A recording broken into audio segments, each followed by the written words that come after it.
अस्सलाम वालेकुम मेरे प्यारे बच्चों, आपके वाइस चांसलर आसिफ अहमद शेख आपसे मुखातिब हैं। आपको ये बताना था कि रिसेंटली स्प्रिंग 2023 के सेमेस्टर से हमने आपकी एग्जामिनेशन रेगुलेशन 2023 की अपडेटेड रेगुलेशंस इनकॉर्पोरेट कर दिए हैं और आप स्टूडेंट्स के बहुत सारे ईमेल्स, बहुत सारे स्टूडेंट्स फिज़िकली मेरे पास आकर उनकी जो भी जायज़ ज़रूरियात थी, बातें थी, वो मैंने सुनी। मेरी पूरी टीम इंक्लूडिंग कंट्रोलर, मेरे प्रो वाइस चांसलर, मेरे असातिज़ा, हम लोग बैठे और वो चीज़ें जो हल तलब थी उन पे काम किया और इस नई रेगुलेशन पॉलिसी में हमने उनको इनकॉर्पोरेट करके अपनी एकेडमिक काउंसिल से भी अप्रूव करवा दिया। अब आपके असातिज़ा जो आपको पढ़ाते हैं वही आपके फाइनल एग्जामिनेशंस को आंसर स्क्रिप्ट्स को असेस करेंगे और जो भी मार्क्स आप लोग डिजर्व करते हैं वो असातिज़ा आपको देंगे। ई पॉलिसी के आने के बाद हमने एक सिस्टम जिसका नाम ERC है, एग्जामिनेशन रिव्यू कमेटी, जो कि आप ही के डिपार्टमेंट के सीनियर मोस्ट असातिज़ा वो बैठेंगे HODs के साथ, वो आपके स्क्रिप्ट्स को फिर से रिव्यू करेंगे और अगर उसमें कोई कमी कोताही रह गई है उसको भी पूरा करेंगे। और मेरे स्टूडेंट्स हैं उनकी जो CGPAs और उनकी किराए थी कि जी हमारी असेसमेंट सही नहीं हुई, मिड टर्म में हमारे बहुत अच्छे मार्क्स थे, अब उन तमाम चीज़ों का मुझे उम्मीद है कि अब वो रिपीट नहीं होंगी। मैं अपने पूरी टीम का बशमूल pro vice chancellor, registrar, controller ख़ास तौर पे और तमाम उन सीनियर असातिज़ा का जिन्होंने इस काम करने में मेरी मदद की, उनका शुक्रगुजार हूँ। और आप शागिर्दों से ये वादा है कि इंशाअल्लाह ताला हम सब लोग और भी बेहतर काम करने की कोशिश करेंगे और आपके स्टूडेंट रिलेटेड तमाम प्रोसेसेस को और बेहतर बनाएंगे। Thank you very much. अस्सलाम वालेकुम प्यारे शागिर्दों, उम्मीद कि आप खैरियत से होंगे। हमारे पास जो लैब बेस्ड कोर्सेज हैं जिनको हम 3+1 या 2+1 कहते हैं, उन लैब बेस्ड कोर्सेज में अगर कोई स्टूडेंट 60% मार्क्स से कम लेता है तो उसको फेल कंसिडर किया जाता है। अब थोड़ी ये तब्दीली हुई हमारी पॉलिसी में कि 60% से कम मार्क्स अगर थ्योरी में है और लैब में 60% उसने अचीव कर लिए हैं तो वो सिर्फ थ्योरी रिपीट करेगा, और इसी तरह अगर थ्योरी में उसने 60% ले लिए हैं और लैब में 60% से कम लिए तो वो सिर्फ लैब रिपीट करेगा। और जिसमें ऑलरेडी उसने क्वालिफाई कर लिया है यानी मोर देन 60% मार्क्स ले लिए हैं उसको रिपीट करने की जरूरत नहीं है। शुक्रिया।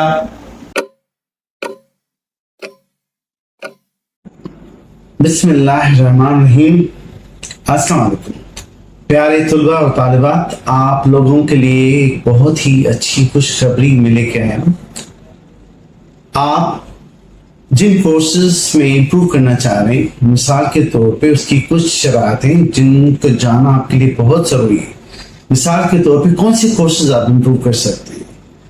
जिन कोर्सेज में आपका ग्रेड C-, C या C+ है तो आप वो कोर्सेज इम्प्रूव कर सकते हैं, मगर उनके लिए कुछ शरात हैं जिनको मुकम्मल करना बहुत ज़रूरी है।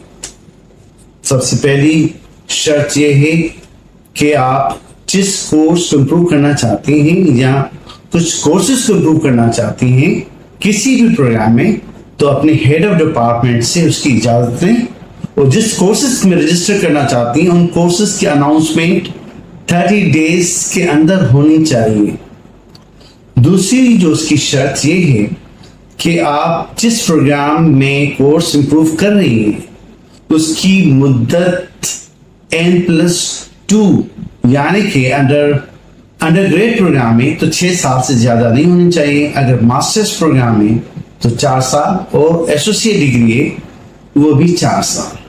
और तीसरी बात कि आप उस प्रोग्राम की आखिरी फाइनल ट्रांसक्रिप्ट, डिग्री या पास सर्टिफिकेट डिपार्टमेंट से हासिल न किए हों। Thank you very much. बिस्मिल्लाहिर्रहमानिर्रहीम। अस्सलाम वालेकुम स्टूडेंट्स। सक्कर आईबी में हमारे पास स्ट्रिक्ट ड्रॉप पॉलिसी फॉलो की जाती है, जिसमें आपको ये ख्याल रखना होता है कि किसी भी सेमेस्टर में आपका CGPA 2.2 से कम ना जाए। आपका हमेशा जो CGPA है वो 2.2 से ज़्यादा होना चाहिए अगर आप अपने एकेडमिक प्रोग्राम में सर्वाइव करना चाह रहे हैं। फॉर एग्जाम्पल कोई बच्चा आता है और जो कि फर्स्ट सेमेस्टर में रजिस्टर करता है और उसका फाइनल एग्जाम होता है और उसका रिजल्ट आता है जिसमें उसका CGPA 2.2 से ज़्यादा है, तो ये सक्सेसफुल है, पास है और उसको प्रमोट किया जाएगा सेकेंड सेमेस्टर में। लेकिन अगर आपका CGPA फर्स्ट सेमेस्टर में 2.2 से कम है लेकिन 2.0 से ज़्यादा है, तो इस केस में आपको फर्स्ट प्रोबेशन दिया जाएगा और आपको सेकेंड सेमेस्टर में रजिस्टर किया जाएगा। जैसे कि फॉर एग्जांपल आप फर्स्ट सेमेस्टर के फाइनल एग्जाम में उठाते हो CGPA 2.15, तो इस केस में आपका स्टेटस होगा फर्स्ट प्रोबेशन, लेकिन आपको एनरोल किया जाएगा सेकंड सेमेस्टर में। फिर सेकंड सेमेस्टर में जब आपका फाइनल रिजल्ट आएगा उसमें आपको मेक श्योर करना है कि आपका CGPA 2.2 से ऊपर, अगर नहीं होता तो एटलीस्ट 2.15 से ज्यादा हो, वरना फिर आपको ड्रॉप किया जाएगा। लेकिन अगर आपका CGPA फॉर एग्जांपल 2.15 से ज्यादा है लेकिन 2 से कम है, 2.2 से कम है सच एज 2.18, तो इसमें आपको सेकंड प्रोबेशन पे रखा जाएगा और आपको एडवाइस की जाएगी कि आप अपने CGPA को मजीद बेहतर करें और फिर आपको आगे थर्ड सेमेस्टर में एनरोल किया जाएगा। लेकिन थर्ड सेमेस्टर में भी आपका CGPA 2.2 से अगर कम आता है तो आपको डायरेक्टली ड्रॉप किया जाएगा। ये याद रखें कि किसी भी सेमेस्टर में आपका अगर CGPA 2.0 से कम आता है तो आप डायरेक्टली ड्रॉप में कोई प्रोबेशन पे आपको नहीं रखा जाएगा। तो किसी भी एकेडमिक प्रोग्राम में आपको सर्वाइव करना है तो आपको ये मेक श्योर करना है कि आपका हमेशा CGPA 2.2 से ऊपर है। शुक्रिया। अस्सलाम वालेकुम तलबा और तालिबात। आज इस वीडियो रिकॉर्ड करने का मकसद आपको इम्तिहानों से मुतल्लिक कुछ ज़रूरी हिदायत देना है। एक ज़रूरी हिदायत पेन के कलर से मुतल्लिक है। किसी भी तालिब इल्म को ये इजाज़त नहीं कि वो सुर्ख या हरे रंग का पेन यूज़ करे। अगर आपको इन रंगों के पेन का इस्तेमाल करना भी है तो सिर्फ हेडिंग्स के लिए कर सकते हैं। इसके अलावा आपको पेंसिल यूज़ करना भी मना है। अगर पेंसिल यूज़ करनी भी है तो सिर्फ ड्राइंग या स्केचेस के लिए कर सकते हैं। अगर कोई तालिब इल्म इन हिदायत पे अमल नहीं करता तो इस तरह की कॉपीज को 0 मार्क किया जाएगा। बहुत शुक्रिया। बिस्मिल्लाहिर्रहमानिर्रहीम। प्यारे तुलबा और तालिबात, मैं आज आप लोगों के लिए एक अच्छी खुशखबरी लेके आया हूँ आपके मेडल अवार्ड्स पॉलिसी के मुतालिक।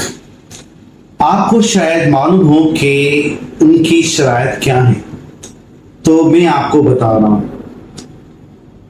पहली शरात ये है कि चाहे कोई भी तुलबा या तालिबात हो, मिनिमम CGPA 3.5 या उससे ज़्यादा होनी चाहिए।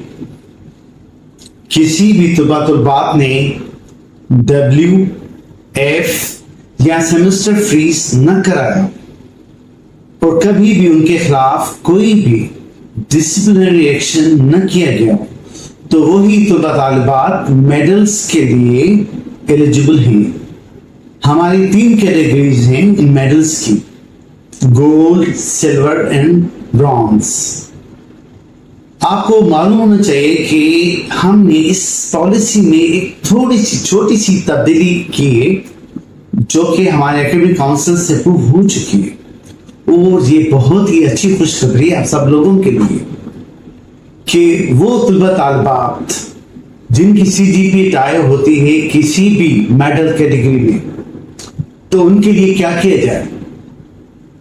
सब सोचते होंगे कि हम परसेंटेज को देखें, चेक करें।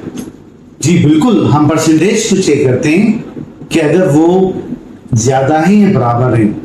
अगर किसी की ज्यादा है तो मेडल उसको मिलना चाहिए, मगर अगर वो बराबर हो रहे हैं या टाई हो रहे हैं 3 डिजिट तक, तो फिर हम क्या करते हैं, हम ए ग्रेड्स को चेक करते हैं कि किसी तुलबा तालिबात उस प्रोग्राम में कितने ए ग्रेड्स अचीव किए हैं।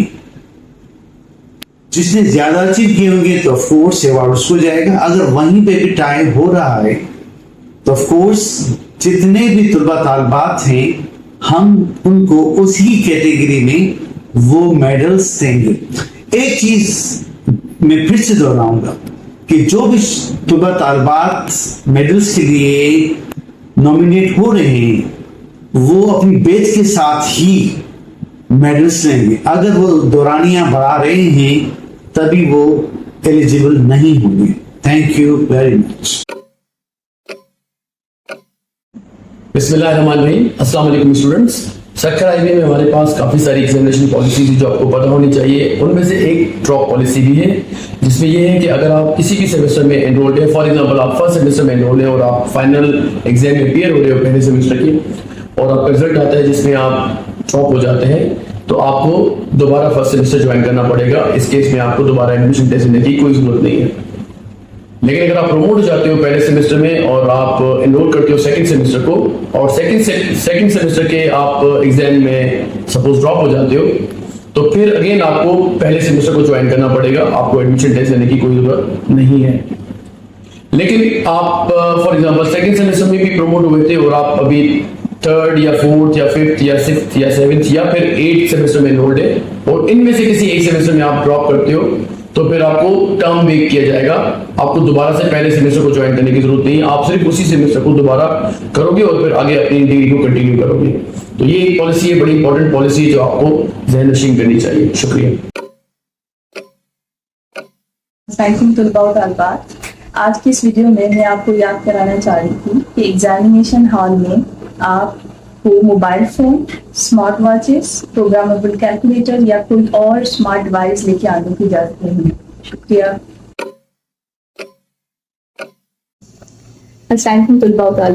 आज के इस वीडियो में मैं आपको बताना चाहूंगी कि सक्कर आईबी यूनिवर्सिटी में किसी भी डिग्री प्रोग्राम के लिए मैक्सिमम टाइम पीरियड कैलकुलेट करने के लिए जो फार्मूला है वो n+2 है, जिसमें n जो है वो minimum number of years required to complete the degree program है।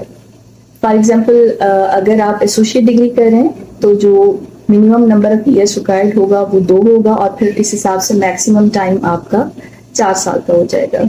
इसी तरह से अगर आप अंडर ग्रेजुएट डिग्री प्रोग्राम में इनरोल्ड हैं तो मिनिमम नंबर ऑफ ईयर्स आपके 4 होंगे और फिर मैक्सिमम टाइम पीरियड आपका 6 साल का हो जाएगा। और इसी तरीके से अगर आप मास्टर्स डिग्री प्रोग्राम में एनरोल्ड हैं तो मिनिमम नंबर ऑफ ईयर्स 2 है और मैक्सिमम आपके फिर 4 साल हो जाएंगे। शुक्रिया। अस्सलाम वालेकुम। आज के इस वीडियो में मैं आपको बताना चाहूँगी कि सक्कर आईबी यूनिवर्सिटी में PhD की डिग्री कंप्लीट करने के लिए कम से कम 3 साल का अरसा दरकार है और ज़्यादा से ज़्यादा 8 साल तक के अरसे में PhD की डिग्री मुकम्मल करनी होगी। शुक्रिया। प्यारे शागिर्दों, अस्सलाम वालेकुम। कमरा इम्तिहान के सिलसिले में एक अहम हिदायत। कोई भी शागिर्द इम्तिहान हाल में मुकर्रर वक्त से पहले अपने सीट पर उसका होना लाजमी है। अगर कोई भी शागिर्द इम्तिहान हाल में 30 मिनट के बाद दाखिल होता है तो उसको पेपर देने की इजाज़त नहीं होगी। शुक्रिया। प्यारे तुलबा और तलबात, अस्सलाम वालेकुम। कमरा इम्तिहान से मुतालिक एक अहम हिदायत समझ लें। इन्विजिलेटर को मुतवज्जा करने के लिए अपनी मुकर्रर जगह पर बैठे हुए हाथ उठाएं ताकि बाकी तुलबा और तलबात परेशान ना हों। शुक्रिया।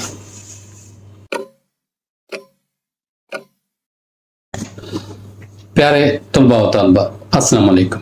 कमरा इम्तिहान से मुतालिक एक अहम हिदायत समझ लें। तुलबा और तलबात को चाहिए कि आंसर बुक में मौजूद कोई सफ़ा या जगह खाली न छोड़ें। उस खाली सफ़े या जगह को काट दें।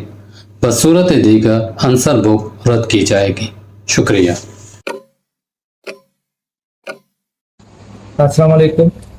आज मैं ये वीडियो रिकॉर्ड करवा रहा हूँ ताकि मैं अपने प्यारे स्टूडेंट्स को असेसमेंट के बारे में थोड़ी अपडेट दे पाऊँ। स्प्रिंग 2023 से हमने असेसमेंट पॉलिसी को रिवाइज किया है। पास्ट में जैसे कि आपको पता है कि फाइनल एग्जाम में 50% मैंडेटरी होता था, हमने वो वाली कंडीशन अब बेवाब कर दी है। आप कोई भी कोर्स क्लियर करने के लिए आपको सिर्फ ओवरऑल 60% ही लेना है और ये एप्लीकेबल है अंडर ग्रेजुएट पे, पोस्ट ग्रेजुएट पे, हमारी एसोसिएट डिग्री पे और across all the campuses from sub campuses of IB to main campus. So very simple assessment policy. 60% आपको किसी भी कोर्स में देना है पास करने के लिए। Thank you very much.